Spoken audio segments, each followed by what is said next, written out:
pensado que pudiéramos detenernos en dos detalles o dos especificaciones de este texto que hemos escuchado. Primero nos dice el texto que el mismo día de la resurrección iban dos de los discípulos hacia un pueblo llamado Emaús. La traducción mexicana nos ha traducido, porque la versión original dice que estaba a 60 estadios. Bueno, digamos, Jerusalén está allí, Emaús, no muy lejos, 60 estadios correspondía a 11 kilómetros. Y entonces los discípulos que estaban en Jerusalén, estos discípulos, van hacia Emaús, ¿verdad?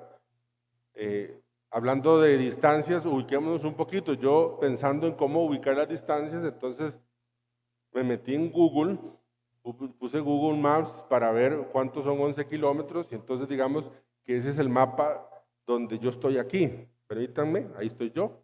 Esto es Atillo 4, de Atillo, la Casa Cural, ¿verdad? Y 11 kilómetros más o menos es hasta hacia donde está el Walmart de Tres Ríos o de Curridabat, ¿verdad? Imagínense, ahí 11 kilómetros. ¿Verdad? Maps dice que caminando se dura 2 horas 21 minutos. Maps más mentiroso, ¿verdad? Es muy mentiroso. 2 horas 21 minutos. 11 kilómetros más o menos. 11 kilómetros. Aquí me gustaría hacer notar esto, que los discípulos están reunidos en Jerusalén y estos dos se han desprendido de los discípulos que están en Jerusalén y van para Emaús. Dice el texto que es el mismo día de la resurrección. Entonces Cristo resucitado, que está apareciéndoles a sus discípulos, tiene que tomar una decisión. Hay un grupo de discípulos grandes reunidos en Jerusalén y hay dos rebeldes que tristes se fueron, que decepcionados se fueron, porque el Señor había dicho que se quedaran en Jerusalén, se fueron. Y tiene que tomar una decisión a quién se les va a aparecer primero.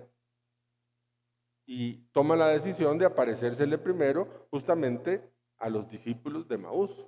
Es lógico, porque el Señor lo había dicho, recuerdan, que Él dejaba las 99 para ir en busca de la perdida.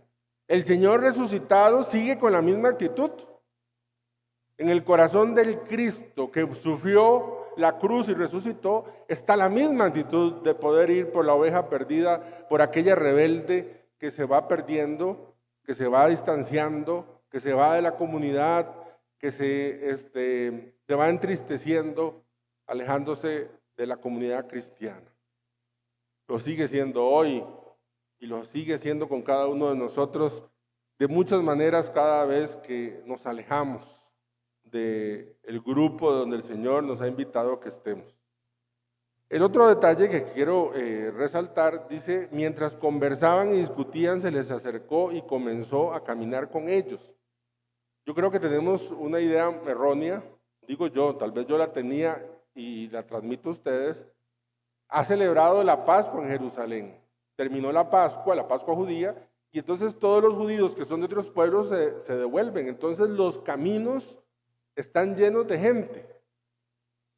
Por eso no suena extraño que mientras van caminando estos dos, se le acerque a alguien y empiece a conversar. Porque no es que venían, porque siempre vemos las imágenes así, ellos solitos, no, permítanme. Iba un montón de gente. Iba un montón de gente y ellos iban conversando y de pronto entonces alguien de los que iba ahí, en este caso el Señor, se les acerca y empieza a conversar con ellos. Esto es muy importante porque imagínense, no fue que se les apareció de pronto ahí, cualquiera se asusta. Lo que iban caminando y pues alguien metió conversación, como cuando uno está en el bus hablando y alguien le mete conversación, uno no se asusta, bueno, tal vez sí un poquito, pero digamos, no se asusta de que es una aparición, sino que van conversando con él. Y de esto, el otro día que celebramos misa en la octava de Pascua, yo quería resaltar lo mismo. No solo que iban conversando, sino cómo iban conversando y de qué iban conversando. Iban conversando llenos de tristeza. Y en ese día, y hoy lo quiero yo volver a decir, ¿cuáles son nuestras conversaciones? ¿Cuál es el tema de nuestras conversaciones? Porque las conversaciones tienen poder. Lo que nosotros conversamos hacen un cambio en nuestra mente y en los neurotransmisores que nosotros tenemos y en los químicos que hay en nuestro cuerpo y en nuestra mente, en nuestro cerebro, en nuestro hígado. ¿De qué conversamos? Hemos perdido el cuidado de las conversaciones. Uno de los temas terribles sobre el bullying o acoso o matonismo, como se traduce, porque además del bullying y el acoso físico, también es acoso de palabras. El acoso de palabras. Niños y niñas, y no solo niños, jóvenes, adultos que reciben cantidad de palabras porque hay quienes no cuidamos nuestras palabras. Hay quienes no cuidamos nuestras conversaciones. Yo le agradezco muchísimo a mi maestra de escuela. Mi maestra de escuela fue la misma, la niña Norma, que Dios la bendiga. Fue la misma, desde primero hasta sexto. Claramente las materias especiales nos daban otro. Y recuerdo que cuando estábamos en primero, que todavía algunos compañeros no controlaban las esfínteres. Nunca, no se me olvida yo no sé qué edad tiene uno cuando está en primero, será 7 años, no sé cuántos tendrá uno. Y recuerdo que un compañerito no le dio chance de ir al baño y en el asiento donde estaba hizo sus necesidades. Recuerdo que, yo lo recuerdo, lo tengo la imagen así, donde la niña se acerca y entonces lo saca, bueno, él se pone a llorar, recuerdo las lágrimas de este compañero, la niña lo saca, los compañeritos empezamos como a murmurar que no sabíamos, cuando ya vemos que entra el conserje y empieza a limpiar la silla, como que entendemos qué ha sucedido, ¿verdad? Y ya se lo llamaron a la mamá y se lo llevaron, y yo recuerdo que la maestra, la niña Norma, Dios la bendiga, entró al aula y dice, miren, nosotros estamos creciendo y estamos aprendiendo a controlar las ganas de orinar y las ganas de ir al servicio sanitario. Fulanito todavía no lo sabe hacer muy bien y está malito de la panza y le pasó esto. Yo les voy a decir que si yo escucho a alguien decir una palabra ofensiva para él o de burla, se la tienen que ver conmigo. Porque todos estamos aprendiendo. Yo aprendí que uno no puede hacer burla de nada, pero mucho menos de nada, absolutamente de nada, pero mucho menos en estos aspectos donde sufrimos y no podemos controlar algunas cosas. Hoy por hoy decimos que bueno, que la chota y la burla en redes sociales, yo creo que se ha institucionalizado de alguna manera no hacernos responsables de las palabras. Hate, en inglés odiar, y se habla de los haters, ¿verdad? De los haters, de los que uno publica algo y entonces esa persona y dice un montón de groserías y demás, y entonces estamos como que fomentando una cultura de palabras sin responsabilidad, sobre que yo digo lo que me dé la gana porque soy libre y tengo libertad de expresión, sin hacernos responsables de lo contenido que tiene la palabra. Y ellos van hablando, y van hablando de algo verdadero. Y el uno al otro va contando sus desventuras, sus desesperanzas, porque ellos pensaban que Jesús iba a resucitar, y etcétera. Por eso el texto dice que van llenos de tristeza. Las palabras tienen poder. Tienen poder. He recibido en mi oficina a hermanos que ya tienen 50, 60 años y siguen luchando porque crecieron oyendo de su papá la palabra idiota. Tienen poder la palabra. ¿Verdad? Vean Proverbios, por ejemplo, el libro de los Proverbios, esta cita bíblica, estas dos citas a mí me hace pensar mucho. Dice, la muerte y la vida están en poder de la lengua. El que la ama comerá sus frutos. Imagínense, la lengua tiene poder de vida y muerte. Y si no nos queda claro, miren lo que dice el Señor Jesús. por si no lo tienen, en el Mateo 12, dice, yo les digo que en el día del juicio los hombres tendrán que dar cuenta hasta de cualquier palabra ociosa. Tus propias palabras te justificarán y son tus palabras también las que te harán condenar. A mí, estos discípulos que van conversando llenos de tristeza, a mí me hace pensar un poco en la palabra. Por eso Jesús viene con una palabra nueva y les muestra, si la palabra tiene poder, les muestra la palabra de Dios. Y claro, el resultado final dice, con razón ardía nuestro corazón mientras nos explicaba las Escrituras. Lucas hace un texto eucarístico, ¿verdad? Donde podemos identificar las dos partes de la misa. La primera que se llama liturgia de la palabra y la segunda la liturgia eucarística. Yo por cuestiones digamos, visuales las pongo juntas. Dice, les explicó todos los pasajes de la Escritura que se referían a él. Y luego dice, tomó un pan, pronunció la bendición y lo partió y lo dio, la Eucaristía. Como la Eucaristía que hace memoria, hace el memorial, hace presente una realidad. Por eso la palabra de Dios, cuando nosotros escuchamos normalmente la traducción, empieza diciendo, en aquel tiempo, tal y tal cosa. La palabra de Dios tiene poder porque la palabra de Dios se actualiza aquí y ahora.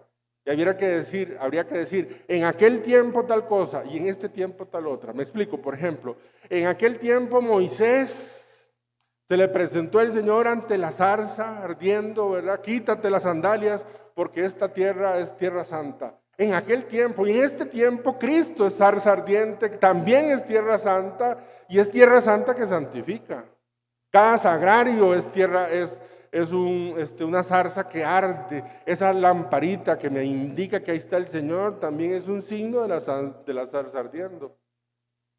Si a Isaías el Señor agarró un carbón en la visión donde el ángel agarra un carbón y le dice a Isaías, tome y come este carbón. Isaías se lo lleva a la boca y comiendo el carbón que le da la presencia de Dios, ¿cómo no pensar en la Eucaristía que es más que un carbón ardiente, es Dios mismo que llega a nuestra boca? O Ezequiel, por ejemplo, donde el Señor le dice que coma del rollo y agarra aquel rollo y empieza a comer y dice, es amargo cuando llega a la boca y luego se vuelve dulce. ¿Cómo no pensar que en este tiempo hay más que un rollo?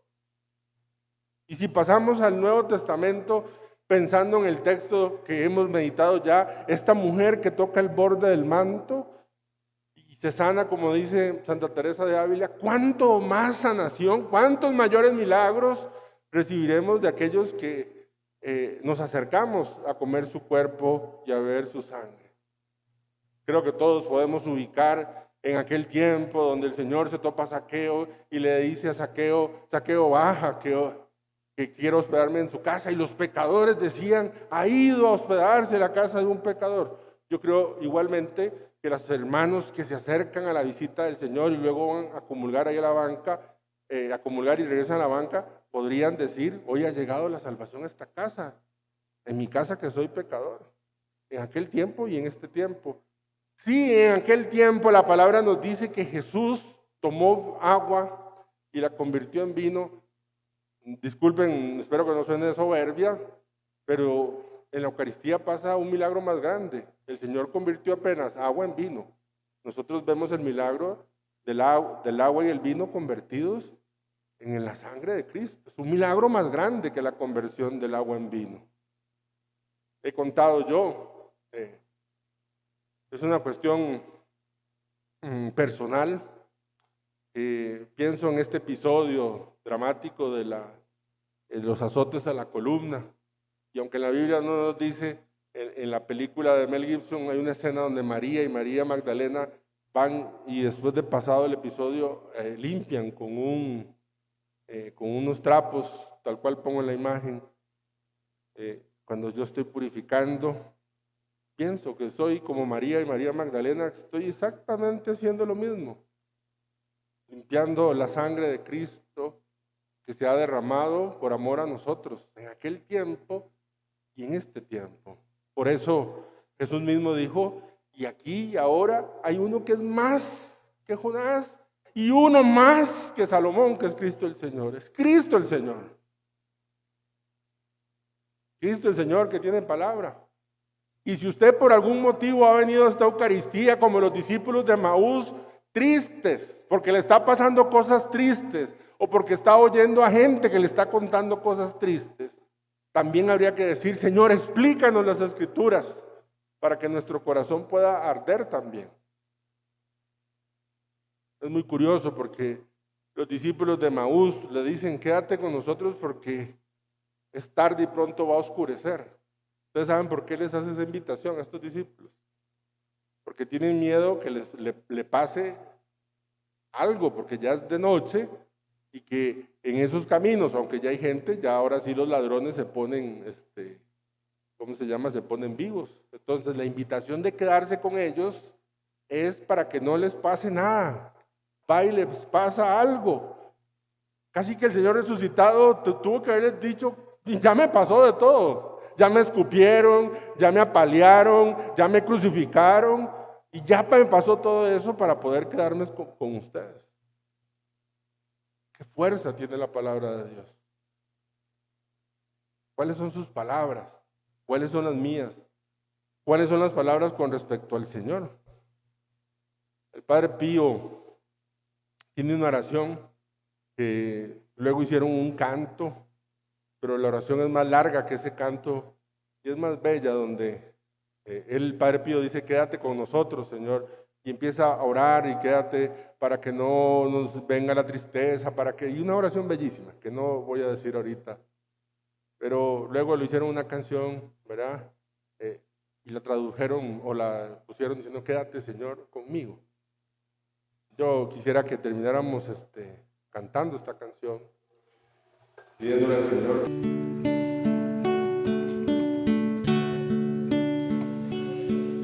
Has venido a visitarme como padre, como amigo. Jesús, no me dejes solo, quédate, Señor, conmigo. Por el mundo envuelto en sombras, soy errante peregrino. Dame tu luz y tu gracia, quédate, Señor, conmigo. En este precioso instante, abrazado estoy contigo. Que esta unión nunca me falte, quédate, Señor, conmigo. Acompáñame en la vida, tu presencia necesito. Sin ti desfallezco y caigo, quédate, Señor, conmigo. Declinando está la tarde, voy corriendo como un río al hondo mar de la muerte, quédate, Señor, conmigo. En la pena y en el gozo, sé mi aliento mientras vivo, hasta que mi alma muera en tus brazos, quédate, Señor, conmigo. En la pena y en el gozo, sé mi aliento mientras vivo, hasta que mi alma muera en tus brazos, quédate, Señor, conmigo. Has venido a visitarme como padre, como amigo. Jesús, no me dejes solo, quédate, Señor, conmigo. Por el mundo envuelto en sombras, soy errante peregrino. Dame tu luz y tu gracia, quédate, Señor, conmigo. Acompáñame en la vida, tu presencia necesito. Sin ti desfallezco y caigo, quédate, Señor, conmigo.